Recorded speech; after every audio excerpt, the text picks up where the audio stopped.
ورسوله أما بعد. Jamaah sekalian, Bapak Ibu yang semoga dirahmati oleh Allah Subhanahu wa taala.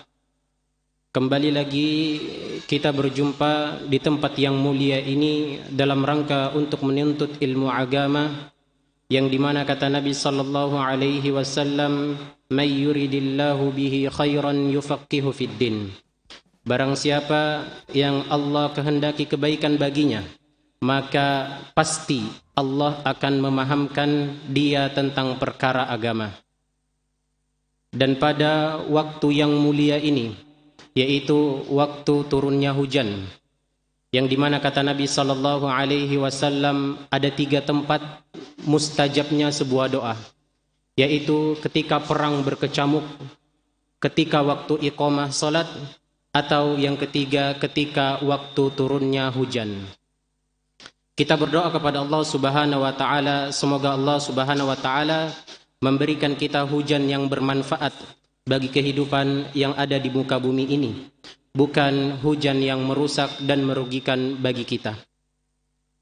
Jamaah rahimani wa rahimakumullah, pada malam hari ini kita akan melanjutkan pembahasan apa yang telah kita mulai dari fikih dasar dari perspektif mazhab al-Imam Asy-Syafi'i rahimahullahu ta'ala, yang dimana pada pembahasan sebelumnya kita telah selesai dari pembahasan masalah air.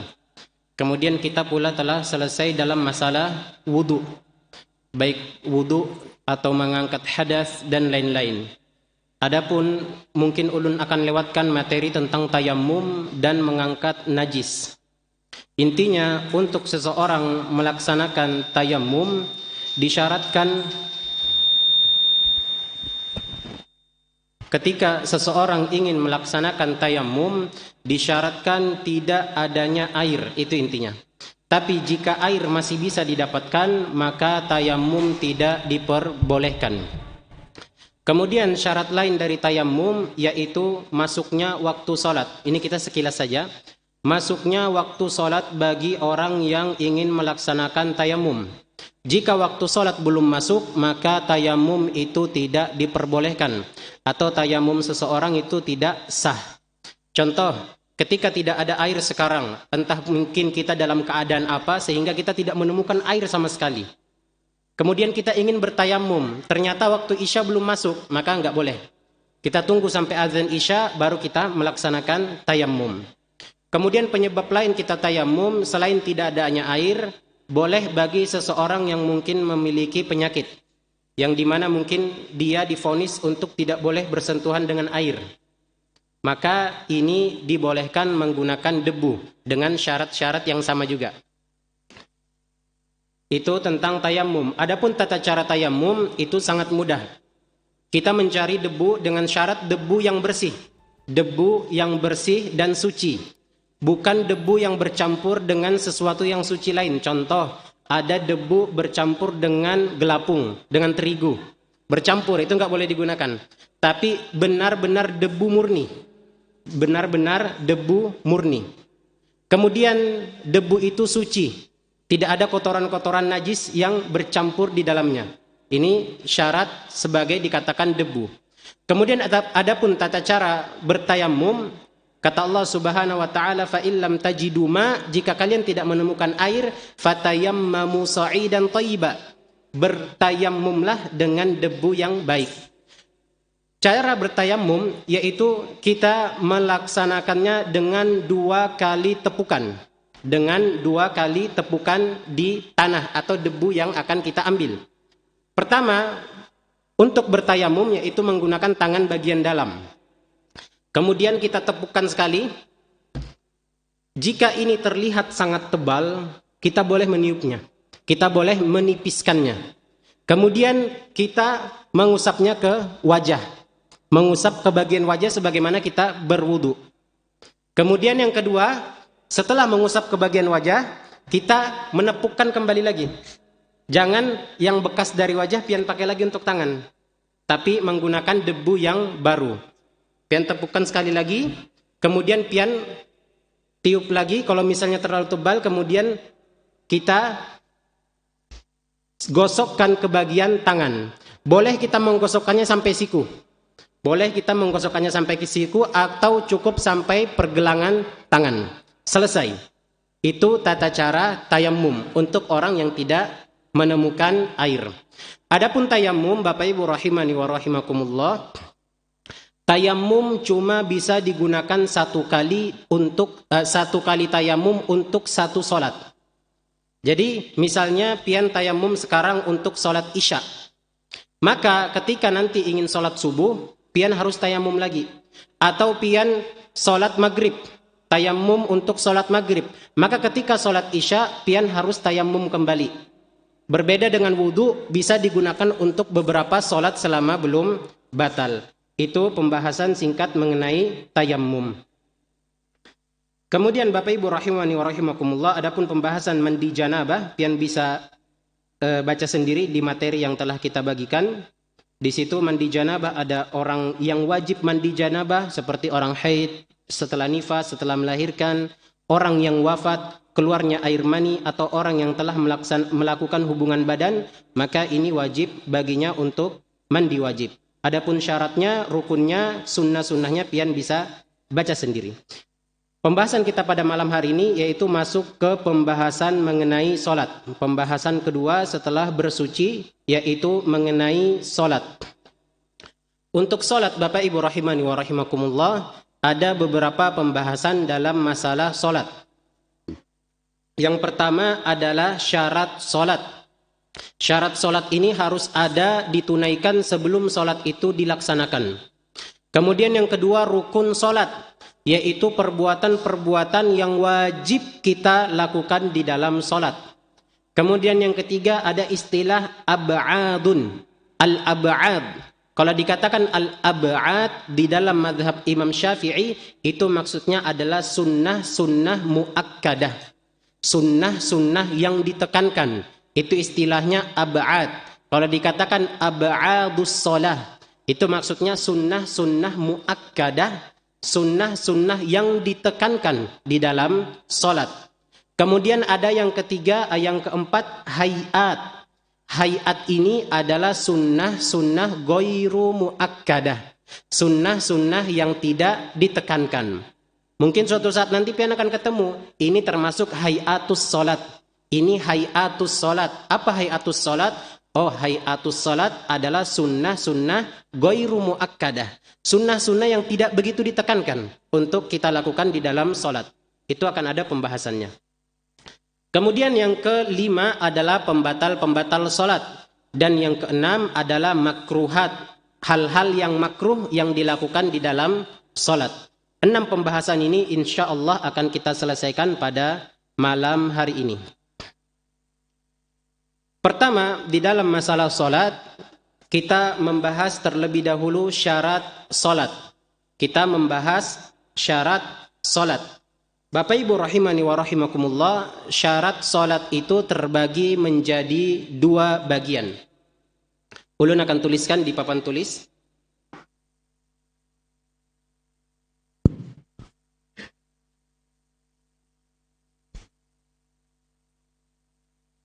Kita akan masuk ke syarat solat.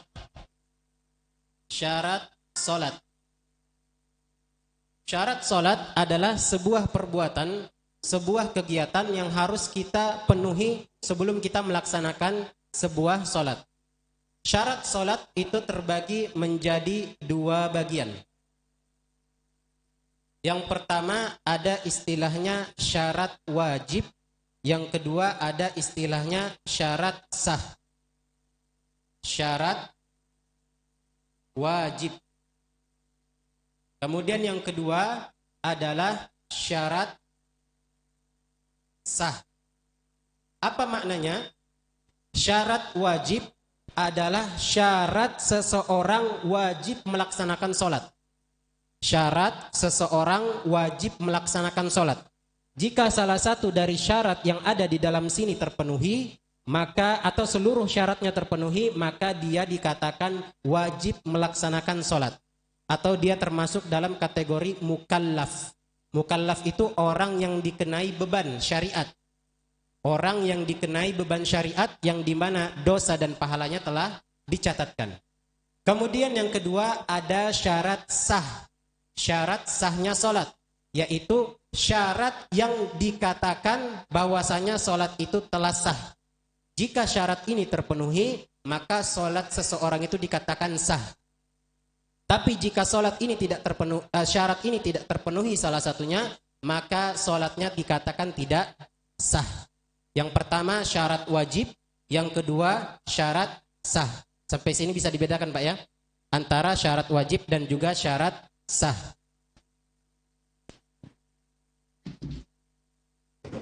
Kemudian kita akan sebutkan beberapa syarat wajib dan juga syarat sah dalam sholat. Kita akan masuk ke syarat wajib. Syarat wajibnya seseorang untuk melaksanakan sholat, yang pertama dia harus Islam. Yang pertama dia harus Islam. Orang Islam wajib melaksanakan sholat. Berarti orang kafir wajib, Pak? Wajib atau tidak? Orang kafir itu mereka terhalangi oleh kekafirannya. Orang kafir, mereka setiap lewat waktu sholat, maka mereka dianggap meninggalkan sholat. Jadi orang kafir juga dicatatkan dosa baginya bahwasanya dia telah meninggalkan sholat. Dia tidak bisa melaksanakan sholat kecuali dia masuk Islam terlebih dahulu.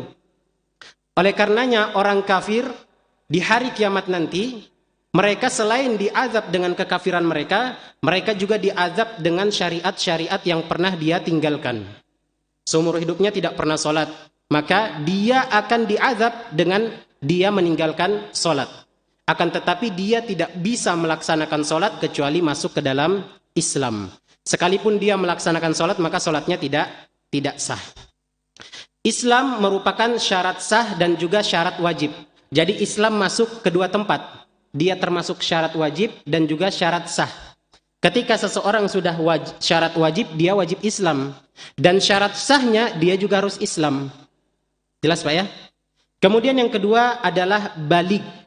Balik itu seseorang yang dikatakan telah sampai pada usia tertentu.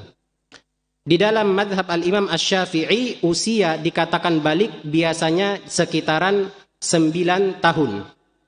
Biasanya di sekitaran 9 tahun anak-anak itu balik.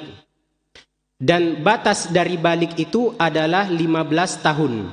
Dan tanda-tanda balik salah satunya adalah al-ihtilam, mimpi basah bahasa kita. Jika sudah mimpi basah, maka dia termasuk balik. Atau keluarnya mani, maka ini juga termasuk tanda sebagai seseorang itu dikatakan balik. Akan tetapi, jika tanda-tanda balik ini tidak muncul, maka batasnya 15 tahun.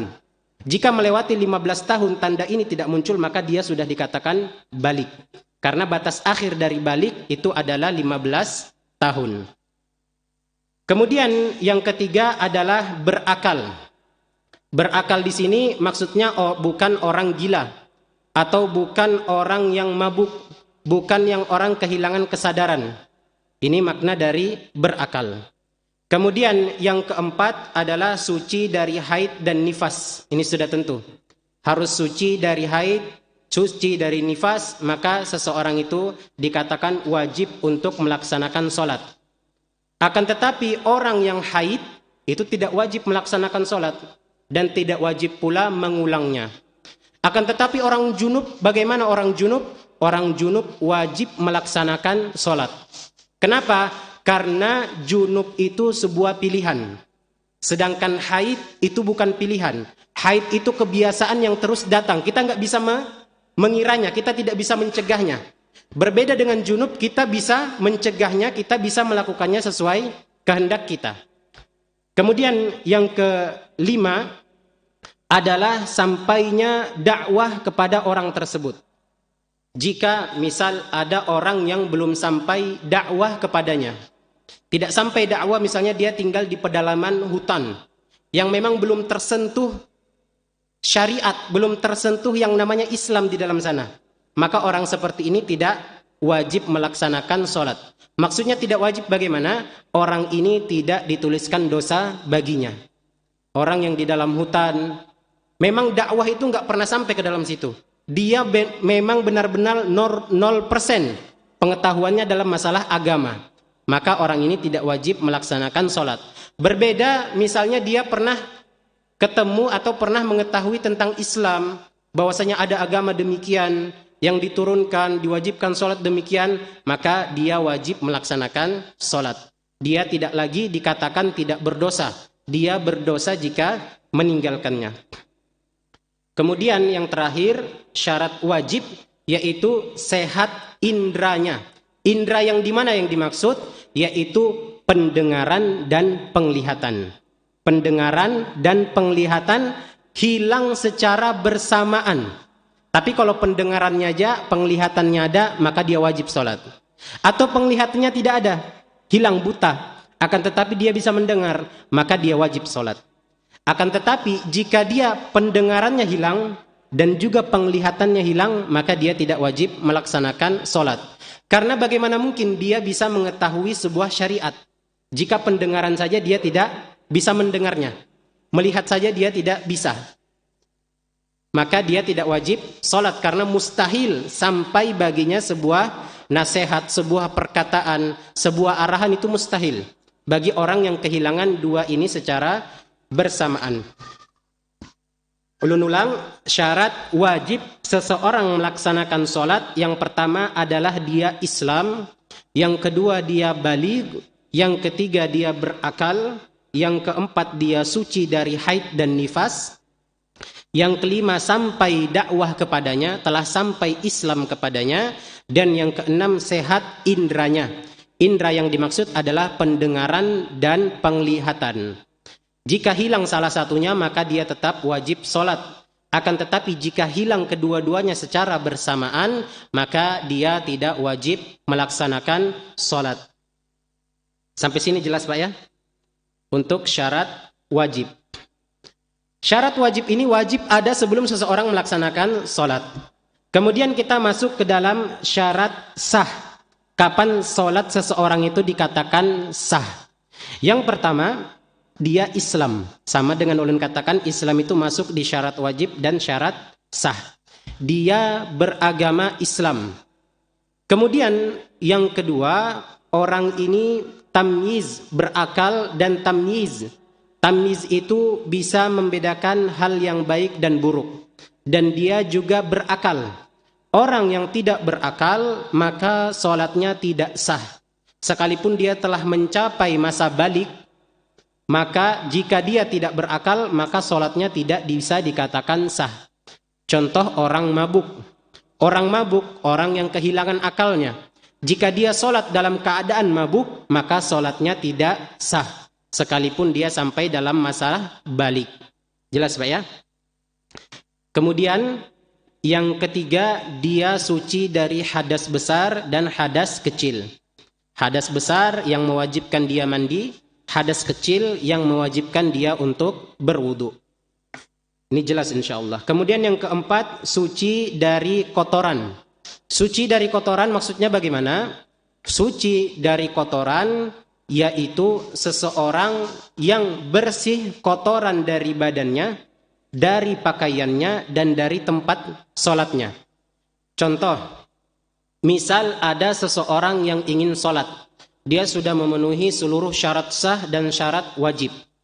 Akan tetapi ada najis yang tertempel di bajunya, maka sholatnya tidak sah. Atau ada najis yang tertempel di badannya, maka ini juga tidak sah. Atau ada najis yang tertempel di tempat sholatnya, di tempat sujudnya, maka ini juga tidak sah.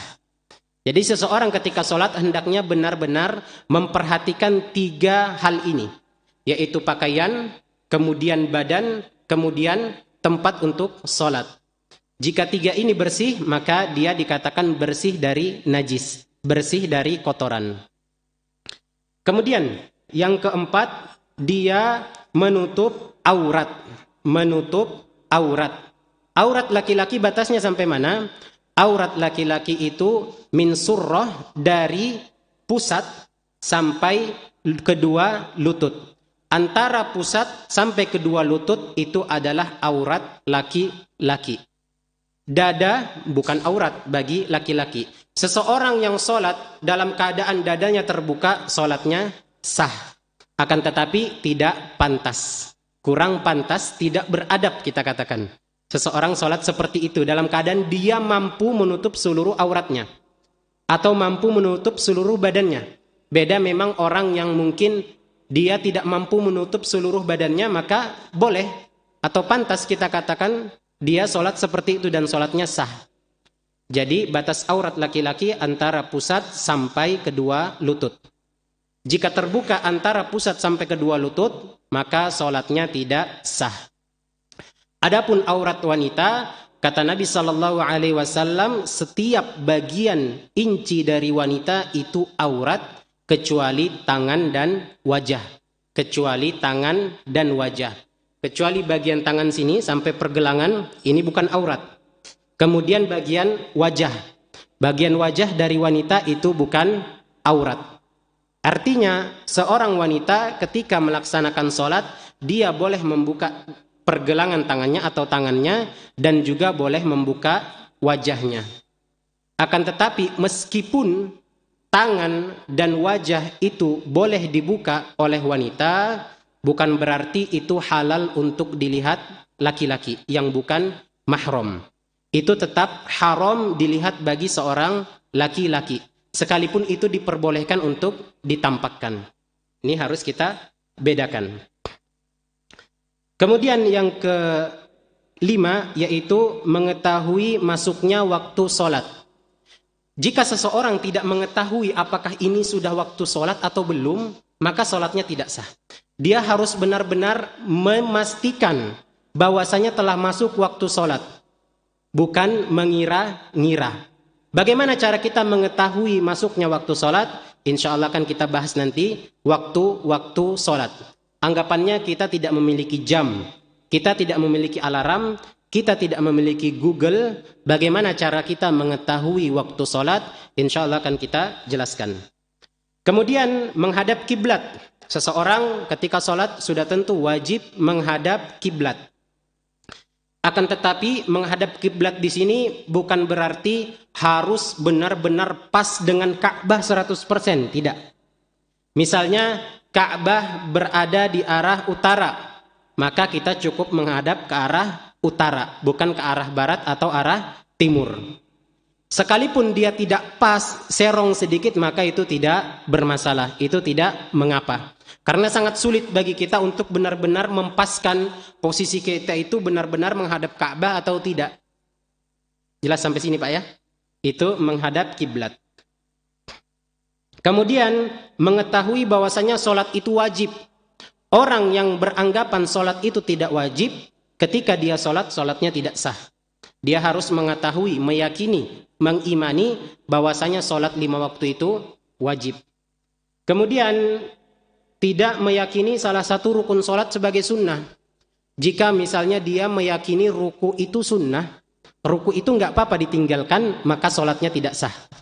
Orang yang meyakini salah satu rukun dari rukun sholat itu sunnah, maka dia tidak sah sholatnya. Kemudian yang terakhir, menjauhi pembatal-pembatal sholat. Contoh seperti makan dan minum. Ada orang sholat sambil makan, ada orang sholat sambil minum, nah ini sudah tentu sholatnya tidak sah. Insya Allah akan kita sebutkan beberapa pembatal-pembatal sholat nantinya.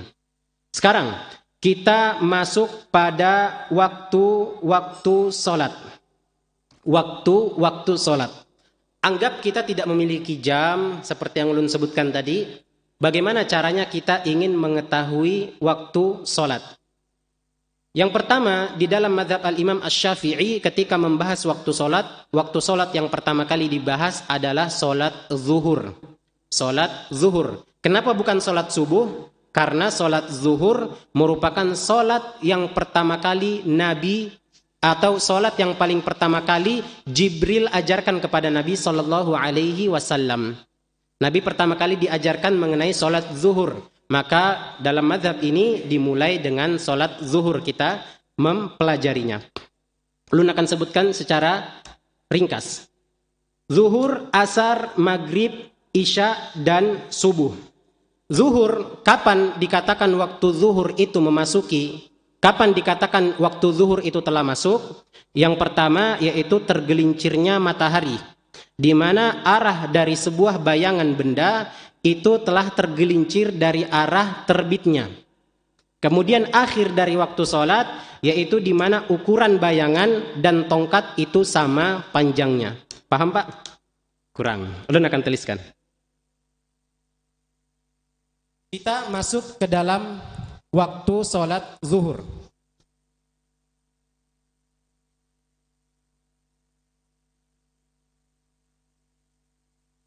Sholat zuhur. Kapan dikatakan sholat zuhur itu telah masuk waktunya? Dalam keadaan kita tidak memiliki jam, kita tidak memiliki pengingat waktu sholat. Bagaimana cara kita mengetahui bahwasanya sholat zuhur itu telah masuk? Pertama, kita ambil sebuah benda. Entah itu tongkat, entah itu kayu, apapun sebuah benda yang bisa berdiri. Kita ambil sebuah benda yang bisa berdiri. Contoh seperti ini. Di tanah lapang. Kemudian kita lihat matahari. Ketika di sini contoh tempat terbitnya matahari. Terbit. Di bagian kanan tempat terbit matahari. Di sini tempat terbenamnya matahari. Kemudian kita perhatikan ketika matahari telah terbit, kemudian matahari itu tepat berada di atas benda ini. Tepat berada di atas benda ini. Ini kita ibaratkan matahari. Kita lihat bayangan dari benda ini. Kalau mataharinya masih berada di sini, otomatis bayangan bendanya di sini. Jelas Pak ya? Kalau mataharinya berada di tempat terbitnya, otomatis bayangannya itu ada di tempat terbenamnya. Seperti ini. Bisa tergambar? Kemudian ketika matahari itu telah berada di atas tepat benda tersebut, maka otomatis bayangannya tidak ada. Otomatis bayangan dari benda ini tidak akan ada. Jelas?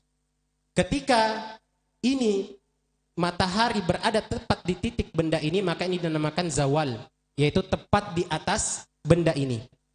Nah, kapan waktu zuhur itu masuk? Waktu zuhur masuk ketika matahari tergelincir ke arah terbenamnya, melewati tongkat ini sedikit. Mana tandanya? Tandanya yaitu dengan adanya bayangan di samping benda ini yang mengarah pada tempat terbitnya. Jika telah muncul sedikit bayangan, maka waktu zuhur telah masuk. Maka waktu zuhur telah masuk. Jelas Pak ya? Ketika matahari berada tepat di atas sebuah benda, kemudian bergeser sedikit ke arah tempat terbenamnya, maka muncul bayangan di sini. Ada bayangan. Maka bayangan inilah tanda masuknya waktu sholat zuhur. Maka disyariatkan untuk mengumandangkan azan. Kemudian, kapan berakhir waktu zuhur? Kapan berakhirnya waktu zuhur? Waktu zuhur berakhir ketika panjang bayangan dengan panjang tongkat ini itu sama persis. Kita ambil contoh tongkat ini 1 meter. 1 meter. Maka ketika matahari semakin ke sini, otomatis bayangannya semakin memanjang. Ketika bayangan ini juga panjangnya 1 meter, maka berakhirlah waktu sholat zuhur. Berakhirlah waktu sholat zuhur. Sampai sini jelas Pak? Ketika ulun ulang, waktu sholat zuhur itu masuk ketika matahari tergelincir ke arah terbenamnya. Ketika telah muncul sedikit bayangan, maka waktu zuhur sudah masuk. Tapi kemudian kapan waktu zuhur dikatakan telah habis? Yaitu ketika panjang bayangan dan panjang tongkat itu sama persis. Sampai sini bisa difahami ya? Kemudian yang kedua, kita masuk ke waktu asar. Kapan waktu asar dikatakan telah masuk? Yaitu ketika tongkat yang ada di situ dengan bayangannya telah sama persis. Maksudnya ketika waktu zuhur telah berakhir, maka itu sebagai tanda waktu masuknya sholat asar. Ketika waktu zuhur telah habis, maka itu sebagai tanda masuknya waktu sholat asar. Maknanya ketika panjang bayangan dengan panjang tongkat sudah sama, maka waktu zuhur berakhir dan masuk waktu asar. Sampai sini jelas Pak ya? Kemudian, kapan waktu asar itu berakhir? Waktu asar berakhir yaitu ketika terbenamnya matahari. Matahari itu sudah nggak kelihatan, bukan cahayanya. Cahayanya biasa masih ada, cuma matahari yang bulatannya itu sudah nggak ada. Maka ini namanya setelah selesai waktu asar. Jelas sampai sini? Kemudian, waktu maghrib. Kapan dikatakan masuk waktu maghrib? Maghrib dikatakan telah masuk waktu maghrib ketika matahari telah terbenam. Maksudnya akhir dari waktu sholat asar. Ketika sholat asar telah hilang, matahari telah terbenam, sholat asar berakhir, maka masuklah waktu maghrib. Ini salah satu tandanya. Kemudian, kapan waktu maghrib itu berakhir? Waktu maghrib berakhir yaitu ketika bayangan merah atau cahaya merah dari matahari itu sudah hilang. Jadi biasanya ini kita ibaratkan ufuk. Kemudian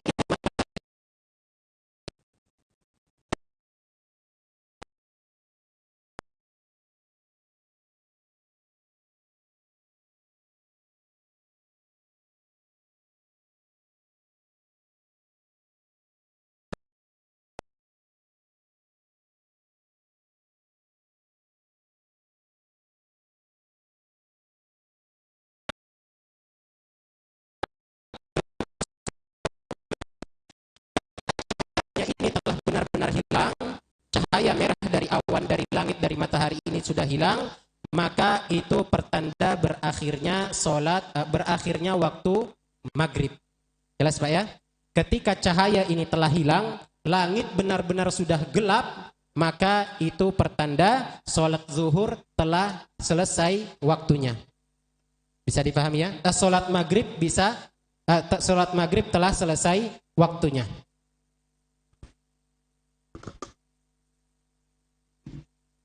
Jelas Pak ya? Kemudian yang terakhir, bukan terakhir, sholat isya. Sholat isya kapan? Sholat isya setelah itu, yaitu ketika cahaya benar-benar telah hilang, maka itu tanda masuknya sholat isya. Yang ulun sebutkan ini semua yaitu dalam kondisi cuaca normal. Berbeda dengan kondisi mendung dan lain-lain. Ini dalam kondisi cuaca normal. Ketika cahaya merah dari matahari itu telah hilang, maka pertanda berakhirnya sholat maghrib dan masuknya sholat isya. Kapan sholat isya itu berakhir? Sholat isya berakhir yaitu ketika terbitnya fajar sodik. Apa itu fajar sodik? Fajar sodik itu kalau kita artikan secara kasar, fajar benar. Fajar yang benar-benar itu waktu fajar. Berarti ada yang fajar bukan benar-benar fajar? Ada. Karena biasa, ini untuk membedakan ketika seorang safar, karena di zaman dahulu ketika ada orang safar di gurun pasir atau di sebuah tempat yang lapang, kadang mereka melihat cahaya putih, seakan-akan itu sudah masuk waktu subuh. Padahal itu bukan waktu subuh, itu hanya cahaya putih yang ada di langit. Jadi mereka beranggapan ini sudah waktu subuh, ternyata bukan. Nah, ini namanya fajar kadzib, fajar dusta, maksudnya bukan fajar yang benar-benar masuk waktu sholat subuh. Kemudian ada fajar sodik. Fajar sodik yaitu di mana cahaya putih itu mulai muncul. Cahaya putih itu mulai muncul. Itu namanya fajar sodik. Ketika fajar ini telah muncul atau cahaya putih ini telah muncul, maka berakhirlah waktu sholat isya. Jadi sholat isya ini panjang waktunya Pak. Beda dengan sholat yang lainnya. Sholat isya dimulai dari terhilangnya cahaya merah dari matahari sampai fajar sodik itu muncul. Itu akhir dari waktu sholat isya. Kemudian masuk waktu sholat subuh. Kapan sholat subuh dikatakan telah masuk? Yaitu ketika terbitnya fajar sodik. Yaitu terbitnya cahaya putih. Cahaya putih yang lurus di langit. Karena biasanya fajar kadzib itu cahaya yang lurus ke atas. Dia cahayanya dari bawah lurus ke atas. Berbeda dengan fajar sodik, yang dimana fajar sodik itu dia bentuknya horizontal. cahayanya. Menyebar kemana-mana. Ini namanya fajar sodik. Yang benar-benar menandakan masuknya waktu subuh. Kadang orang terkecoh, ini sudah masuk waktu subuh, belum. Ternyata itu fajar kadzib. Fajar yang bukan benar-benar dikatakan fajar. Kemudian kapan akhir dari waktu sholat subuh? Akhir dari waktu sholat subuh terbitnya matahari. Yaitu al-isfar. Ketika sudah mulai muncul warna kuning dari matahari. Maka itu telah berakhir waktu sholat subuh. Sampai sini jelas kira-kira Pak ya? Untuk tanda-tanda sholat. Atau waktu-waktu pertanda sholat. Sekarang ulun akan bahas. Sekalipun waktu sholat kita sudah mengetahuinya. Di sini dibahas aturan-aturan dalam menunda sholat. Jadi Bapak Ibu rahimani wa rahimakumullah, sholat ini dikatakan sholat ini dikatakan fardu yang dimana dia bersifat muwassa, bersifat luas waktunya. Seseorang boleh mengerjakan sholat di awal waktu, boleh mengerjakan di pertengahan waktu, boleh mengerjakannya di akhir waktu. Akan tetapi ada beberapa hal yang perlu kita perhatikan. Ketika seseorang mengerjakan sholat di awal waktu, itu merupakan hal yang paling utama. Kemudian yang kedua, dia mengerjakan di pertengahan waktu. Kemudian yang ketiga, yaitu di akhir waktu. Di akhir waktu ini ada batasan-batasannya.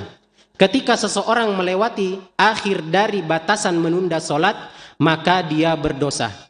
Kita bedakan antara akhir waktu sholat dengan akhir menunda sholat.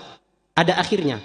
Akhir waktu sholat sebagaimana yang kita sebutkan tadi. Itu akhir dari waktu sholat.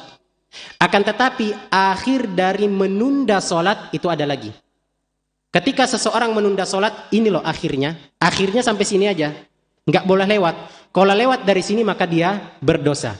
Kita akan sebutkan setelah azan. Silakan. Nah, kita kembali lanjutkan mengenai batas akhir menunda sholat. Di sini ulun akan sedikit lebih cepat Pak ya, karena ini pertemuan terakhir kita dan materi masih ada beberapa hal yang perlu kita bahas. Yang pertama, batas akhir seseorang menunda sholat untuk sholat zuhur, yaitu jika waktu yang tersisa hanya cukup untuk sholat. Contoh, pian sholat itu membutuhkan waktu 5 menit atau 10 menit, kita taruh 10 menit. Jika waktu yang tersisa dari akhir sholat zuhur itu tersisa 10 menit, maka di situ pian sudah wajib melaksanakan sholat. Mau tidak mau pian harus melaksanakan sholat. Kalau misalnya telah lewat, misalnya waktu sholat zuhur itu tersisa 5 menit, sedangkan pian sholat sudah 10 menit, atau sholat memerlukan waktu 10 menit, maka di sini tidak boleh, di sini haram. Maka ketika waktu sholat zuhur itu tersisa 10 menit, pian wajib melaksanakan sholat. Tidak boleh lagi menundanya. Tapi jika sholat zuhur masih tersisa 20 menit, pian masih dibolehkan. Jika sepertiga malam itu telah berakhir atau telah masuk sepertiga malam, maka itulah waktu terakhir pian bisa menunda sholat. Jika lewat sepertiga malam, maka pian berdosa untuk meninggalkan sholat kembali. Sekalipun sepertiga malam itu belum muncul fajar sodik, akan tetapi ketika telah lewat sepertiga malam dan pian belum melaksanakan sholat isya, maka pian berdosa. Jelas Pak ya? Kemudian waktu sholat subuh. Kapan akhir bolehnya kita menunda sholat subuh? Yaitu yang ulun sebutkan tadi, terbitnya matahari. Akhir waktu sholat subuh itu terbitnya matahari. Kapan kita boleh menunda? Kita boleh menunda sholat subuh sampai terbitnya cahaya kuning.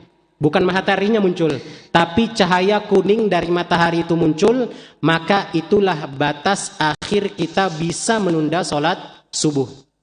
Jadi jangan kita bayangkan karena sholat subuh itu sampai matahari muncul, bukan berarti kita boleh menundanya. Minimal kita boleh menundanya sebelum kita kehabisan waktu sholat. Jika kita memerlukan waktu sholat 10 menit, maka 10 menit sebelum berakhirnya waktu sholat sudah wajib kita laksanakan. Jika sebelum dari itu atau kurang dari 10 menit, maka kita dianggap berdosa karena telah menyia-nyiakan sholat hingga keluar waktunya. Jelas Pak ya? Ini batas akhir menunda sholat. Kemudian kita percepat masuk ke dalam hukum azan dan iqamah. Azan itu dalam mazhab al-Imam Syafi'i hukumnya sunnah. Azan hukumnya sunnah. Meskipun pendapat lain ada juga yang mengatakan fardu kifayah. Fardu kifayah itu jika tidak ada satu orang yang azan di sebuah tempat, maka semuanya berdosa. Tapi kalau sudah ada satu orang yang azan, maka itu sudah mencukupi. Yang lain kalau mau azan juga boleh. Kemudian syarat untuk azan. Nah ini kita perhatikan, syarat untuk azan. Azan itu dikatakan azan atau azan itu bisa dikatakan sah dengan beberapa syarat. Syarat yang pertama yaitu berurutan. Allahu Akbar, Allahu Akbar, Allahu Akbar, Allahu Akbar. Kemudian asyhadu an la ilaha illallah, berurutan. Enggak boleh bolak-balik. Ini yang pertama. Yang kedua, mualah, beriringan, tidak ada jeda. Antara Allahu Akbar dengan asyhadu an la ilaha illallah itu tidak ada jeda yang panjang. Jika ada jeda yang panjang maka wajib mengulang dari awal. Contoh jeda yang dianggap lama, kembalikan kepada adat kita, berapa kadar waktu yang dikatakan waktu itu lama dalam masalah azan. Jika dia stop atau menunda sampai azan berikutnya dengan waktu yang lama, maka dia wajib mengulang azannya dari awal. Kemudian yang ketiga, dilakukan satu orang. Azan itu cuma bisa dilakukan satu orang. Contoh, ketika azan sampai ke hayya 'alas shalah, hayya 'alas shalah, kemudian terjadi sesuatu sehingga orang ini tidak bisa melanjutkan azan, maka orang lain tidak boleh melanjutkan hayya 'alal falah, hayya 'alal falah itu enggak boleh.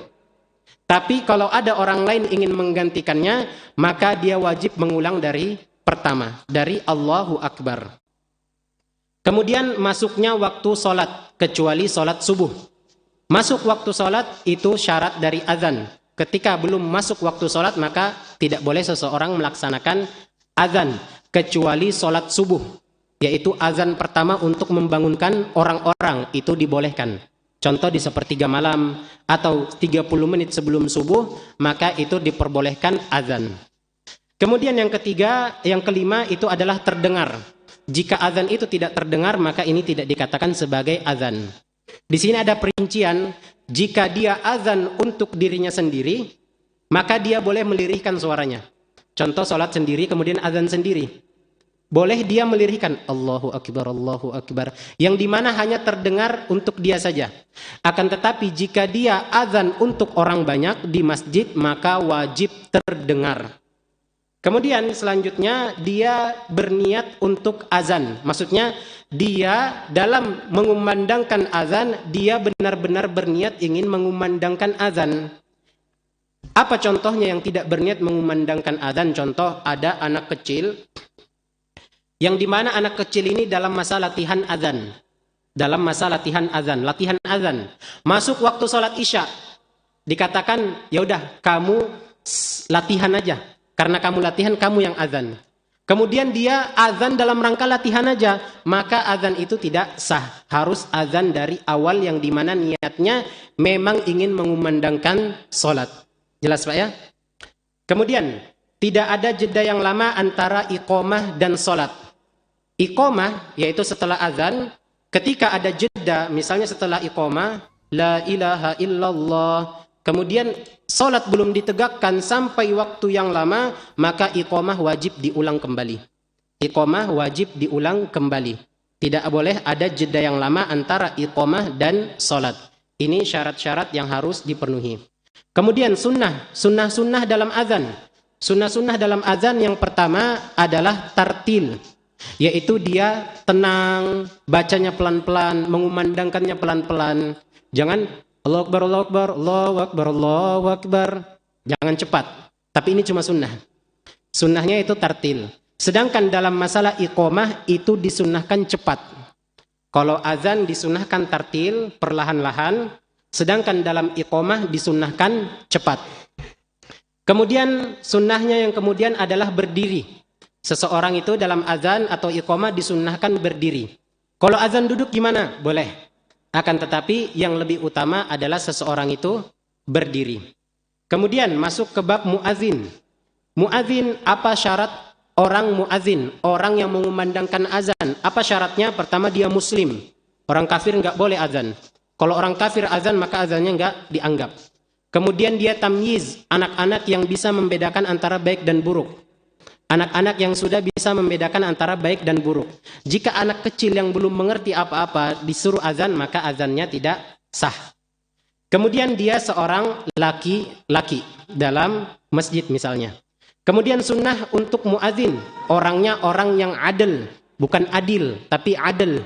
Adil itu adalah orang yang dimana mayoritas perbuatan kesehariannya adalah ketaatan. Bukan orang yang mayoritas perbuatan kesehariannya adalah kemaksiatan. Contoh misalnya pemabuk, preman. Nah, ini bukan masuk ke dalam sunnah seorang muadzin.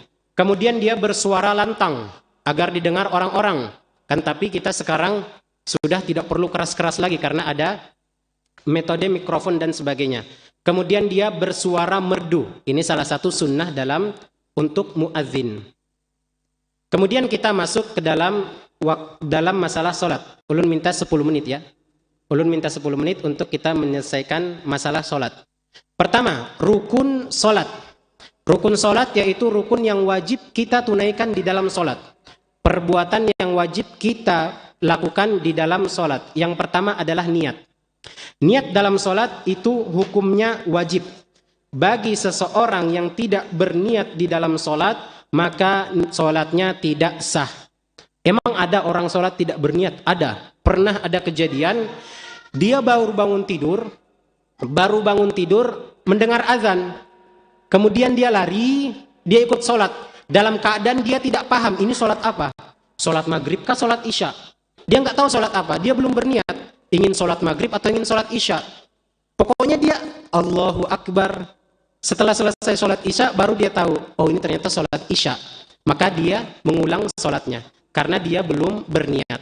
Dan niat dikatakan niat, yang pertama, dia berniat mengerjakan sholat. Dan niat itu di dalam hati. Kemudian yang kedua, dia berniat bahwasanya ini adalah sholat fardu. Dia berniat dalam hati, saya ingin mengerjakan sholat fardu. Ini diatur dalam mazhab Imam Asy-Syafi'i. Kemudian dia menentukan jenis sholatnya ketika ingin turun ruku. Tidak terburu-buru. Tumaknina termasuk rukun sholat. Kemudian i'tidal, yaitu setelah ruku seseorang bangkit dari ruku, yaitu berdiri secara sempurna sebagaimana sebelum dia ruku. Kemudian setelah itu seseorang sujud dengan 2 kali sujud, yang dimana dahi seseorang itu harus menyentuh tempat sujud. Dahi, yang dikatakan dahi itu harus menyentuh. Kalau ada seseorang yang sholat dalam keadaan menutup dahinya seperti ini, maka ini tidak sah sujudnya. Sujudnya tidak sah. Karena minimal dia menyentuhkan dahinya atau sebagian dari dahinya. Jika tertutup semua, maka sholatnya tidak sah. Kemudian dia sujud dengan meletakkan seluruh beban kepalanya. Bukan sujud dengan menahan. Kepalanya ditahan, sedikit aja yang disentuhkan. Ini juga tidak sah. Tapi semua kepalanya itu memang harus disandarkan ke tempat sujud. Ini dalam masalah sujud. Kemudian punggung bagian belakang itu harus lebih tinggi daripada bagian depan. Jadi orang sujud itu posisinya seperti ini. Ini punggung bagian belakang, ini kepala. Jangan terbalik atau jangan lurus, tapi harus mereng. Jelas Pak ya? Kemudian tasyahud akhir termasuk dari rukun salat. Adapun tasyahud awal itu nanti masuk ke dalam ab'ad, masuk ke dalam sunnah muakkadah, yaitu tasyahud awal.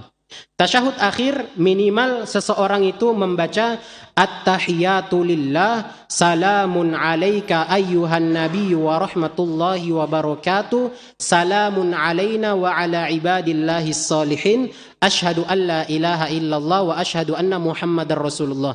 Ini paling minimal. Kalau lebih dari itu maka boleh. Jika kurang dari ini maka tidak boleh. Ini tasyahud akhir.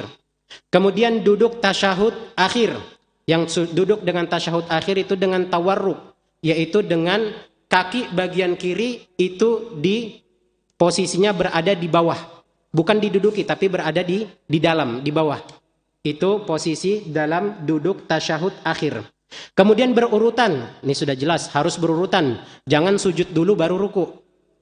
Kemudian solawat, harus ada solawat khususnya dalam tasyahud akhir. Minimal solawat yaitu Allahumma salli ala Muhammad. Dalam tasyahud akhir misalnya. Minimal ada solawat. Jika tidak ada solawat, maka solatnya tidak sah. Karena solawat termasuk rukun dari rukun-rukun solat. Minimal ada Allahumma salli ala Muhammad. Mau ditambahkan wa ala ali Muhammad kama sallaita ala Ibrahim dan seterusnya, maka ini lebih baik. Tapi kalau cuma Allahumma salli ala Muhammad, maka ini sudah cukup. Dikatakan sah. Kemudian salam. Salam paling minimal seseorang mengucapkan assalamu alaikum. Misalnya, assalamu alaikum, assalamu alaikum. Itu sudah dianggap sah.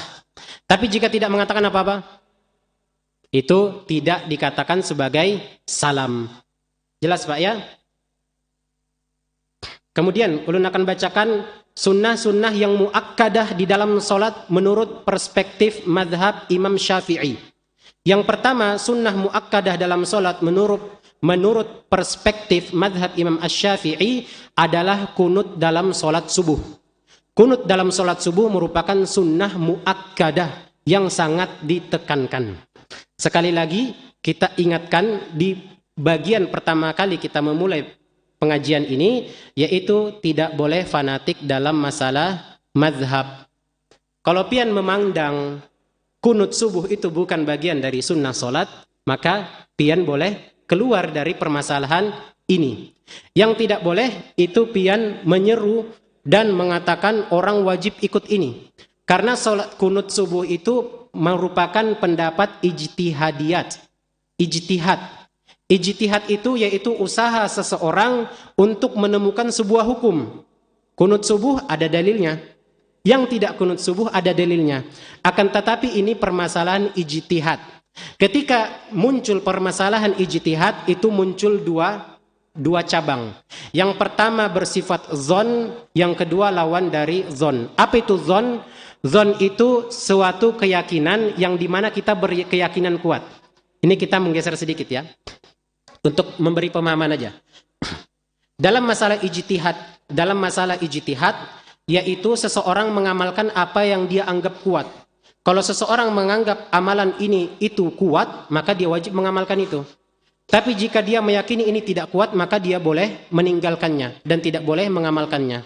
Dan masalah ijtihad itu tidak bisa katakan antum salah, ini benar. Enggak. Karena masalah ijtihad itu bahasanya adalah ini kuat, ini lemah. Bukan ini benar, ini salah. Bisa dibedakan ya.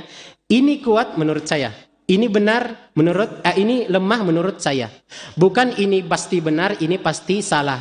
Karena dalam masalah ijtihad itu bisa jadi seseorang salah. Bisa jadi seseorang mengatakan ini benar, ini lebih kuat, ternyata ini lemah. Bisa jadi seseorang mengatakan ini lemah, ternyata ini kuat. Itu dalam masalah ijtihad. Dan ini diatur dalam masalah khilaf nantinya. Kita sebutkan di awal, khilaf itu kita harus berlapang dada selama ada dalilnya. Kalau orang melaksanakan ini ya sudah kita ikuti. Bukan kita ikuti, kita hargai, kita toleransi. Bisa dipahami Pak ya? Kemudian kunut dalam salat witir. Kemudian kunut dalam 15 hari terakhir di bulan Ramadan. Salawat kepada Nabi SAW ketika kunut itu merupakan sunnah muakkadah dalam mazhab Imam Asy-Syafi'i. Salawat kepada keluarga beliau. Tadi yang rukun itu Allahumma salli ala Muhammad. Kalau ditambah wa ala ali Muhammad dan keluarga Nabi SAW, maka ini termasuk dalam sunnah muakkadah yang ditekankan. Kemudian tasyahud awal dan duduk tasyahud awal, ini sunnah muakkadah. Salawat kepada Nabi SAW dalam tasyahud awal, ini juga sunnah muakkadah. Salawat kepada keluarga beliau dan sahabat-sahabat beliau dalam tasyahud awal, ini juga termasuk sunnah muakkadah. Kemudian kita masuk dalam sunnah-sunnah ghairu muakkadah, atau yang diistilahkan dengan hayat. Itu terbagi menjadi dua. Ada yang sifatnya ucapan, ada yang sifatnya perbuatan. Yang sifatnya ucapan contoh iftitah. Sebelumnya ulun sebutkan kalau yang sunnah muakkadah yang sangat ditekankan, kalau itu sengaja ditinggalkan maka orang itu wajib sujud sahwi di akhir solat. Wajib sujud sahwi di akhir solat. Maksudnya harus sujud sahwi di akhir solat. Tapi jika sunnah ghairu muakkadah yang tidak ditekankan, jika seseorang meninggalkannya secara sengaja, maka dia tidak perlu sujud sahwi. Contoh seperti membaca doa iftitah. Seseorang yang membaca doa iftitah itu hukumnya sunnah ghairu muakkadah. Kemudian ta'awudz, mengucapkan a'udzubillahi minasyaitonirrajim di sebelum awal membaca Al-Fatihah. Kemudian mengucapkan amin untuk makmum. Amin itu hukumnya sunnah. Kemudian membaca surah setelah Al-Fatihah di rakaat pertama dan kedua. Dan sholat rakaat pertama, rakaat kedua Al-Fatihah itu wajib.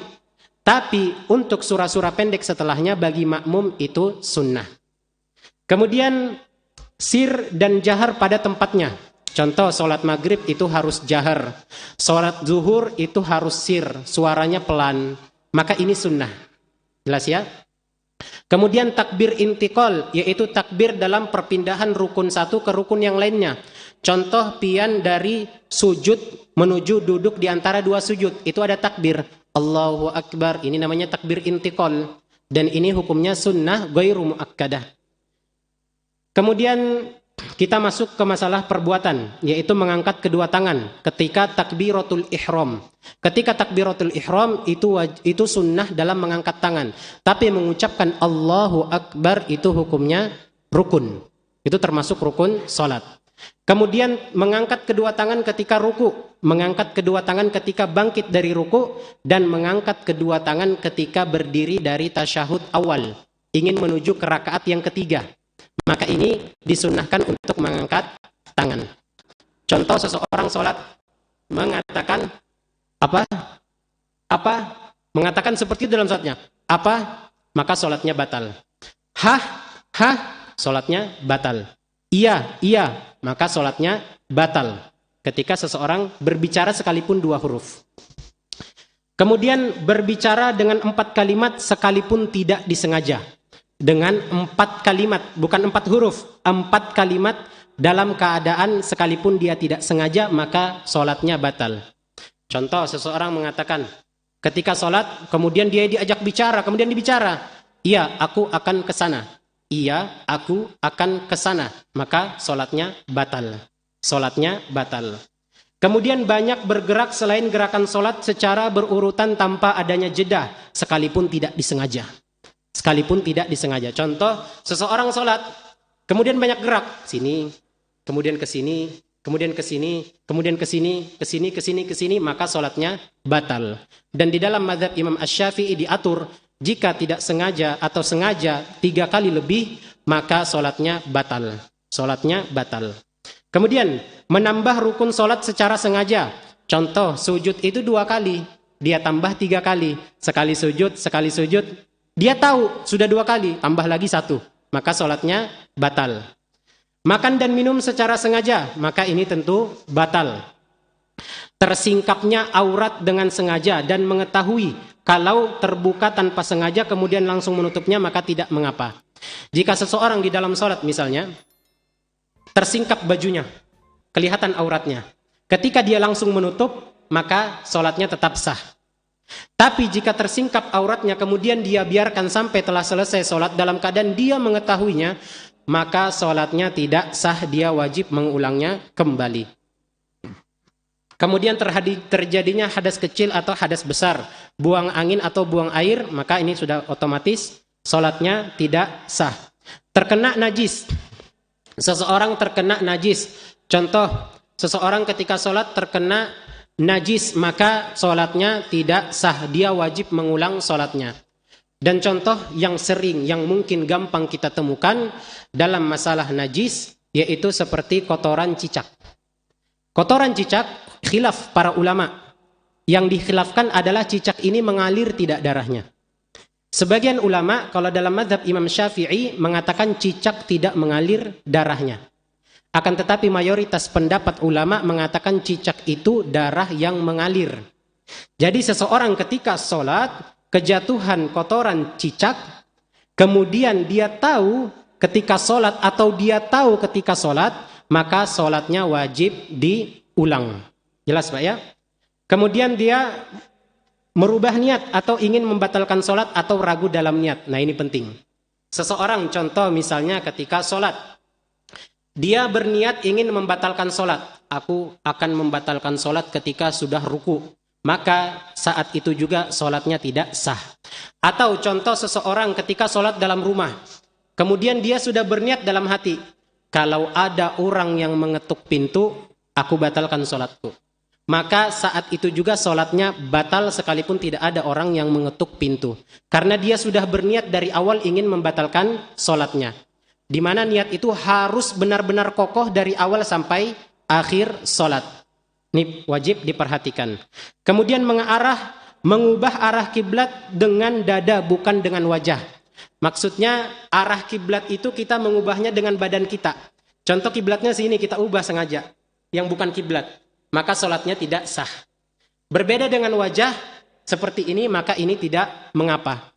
Karena dianjurkan bagi orang yang terkena was-was di dalam sholat, dia dianjurkan untuk meludah ke sebelah kanan 3 kali. Tapi jangan diludahi banyak-banyak, apalagi berjamaah.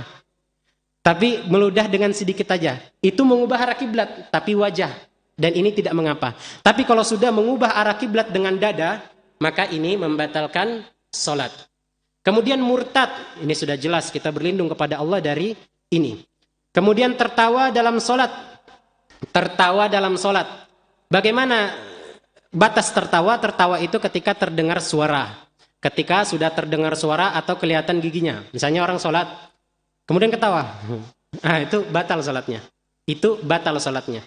Bagaimana dengan senyum? Allah Ta'ala a'lam kalau senyum itu tidak mengapa, akan tetapi orang itu berdosa. Senyum dalam sholat. Senyum, nggak tahu apa yang dipikirnya. Senyum aja. Maka ini dia berdosa. Tapi kalau sudah masuk dalam ketawa, maka dia wajib mengulang sholatnya. Kemudian pembahasan yang terakhir, sedikit. Hal-hal yang dimakruhkan dalam sholat. Ini wajib kita hindari. Yang pertama, melihat ke atas. Pian sholat, melihat ke atas, makruh. Ini hukumnya makruh dalam mazhab Imam Asy-Syafi'i. Kemudian, yang kedua, oleh karenanya biasanya diatur dalam masalah imam dan makmum. Imam itu dilarang tempatnya lebih tinggi dari makmum. Imam itu dilarang tempatnya lebih tinggi dari makmum. Contoh misalnya imamnya ada di atas tempat seperti ini. Sholat di atas, makmumnya di bawah. Dikhawatirkan nanti makmumnya lihat ke imamnya ke atas. Ini akan masuk kepada makruh sholat. Kemudian menoleh-noleh tanpa kebutuhan. Orang sholat noleh-noleh. Atau mungkin matanya lirik-lirik. Lihat AC banyaknya. Nah, ini makruh dalam sholat. Kemudian yang ketiga, meletakkan tangan ke mulut tanpa adanya kebutuhan. Contoh, sholat, dia meletakkan tangan. Entah apa yang digosok-gosok yang tidak ada keperluan, maka ini makruh dalam sholat. Berbeda dengan menguap. Kalau menguap itu boleh untuk menutup. Tapi jika tangannya gerak tanpa kebutuhan, misalnya begini, terus pegang-pegang, panjang juga lah. Nah, ini makruh dalam sholat. Kemudian gini, enggak ada kebutuhan, enggak ada tujuan sama sekali, maka ini makruh dalam sholat. Kemudian yang keempat, menggulung rambut atau pakaian. Menggulung rambut atau pakaian. Contoh pian sholat, pian gulung seperti ini. Pian gulung. Kemudian sholat, ini hukumnya makruh. Karena ada hadis yang datang melarang hal seperti ini. Jadi kalau pian sholat, diturunkan. Atau rambut pian gulung. Misalnya yang rambutnya panjang digulung. Nah, itu juga makruh. Kemudian,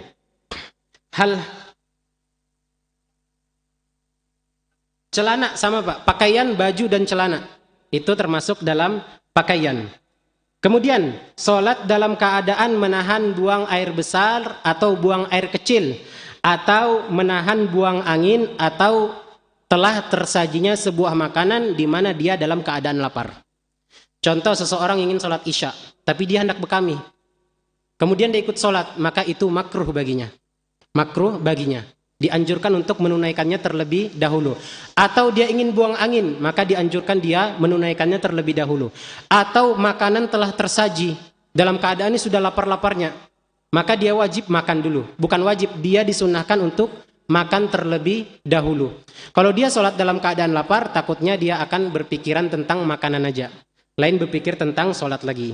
Kemudian,